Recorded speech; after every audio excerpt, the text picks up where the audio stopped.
In this video, I'm going to be showing you how to turn off Facebook activity tracking. So if you don't want Facebook to be tracking your activity, this is what you simply need to do. Right here on the screen is the home page of my Facebook app. Now, the first step you need to take is to click on the three-line icon at the top right corner of your screen. When you click on that like this, the next step you need to take is to go ahead and click on settings. Then tap on account center like this. Now when you do that, you just need to go ahead and click on your information and permissions.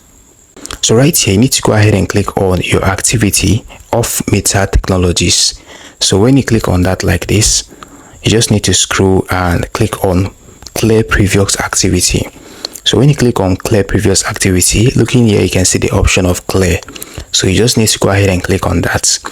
So when you click on clear previous activity, it is actually going to clear all your activity on Facebook and also your activity off Facebook, like Instagram, your activity on Instagram as well. So you can go ahead and click on clear previous activity like this. So once you do that, your previous activities are going to be cleared. So the next step you need to take is to move out from this place. When you do that, you just need to come right here. Now looking here, you can see where it says manage feature activity. So clicking on that like this, looking here, you can see two options: connect feature activity and disconnect feature activity.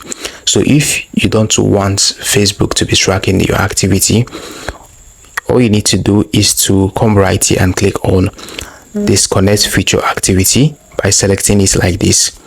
So once you do that, at the bottom you can see where it says continue. So you just need to go ahead and click on disconnect feature activity and you'll be able to turn off your Facebook activity tracking.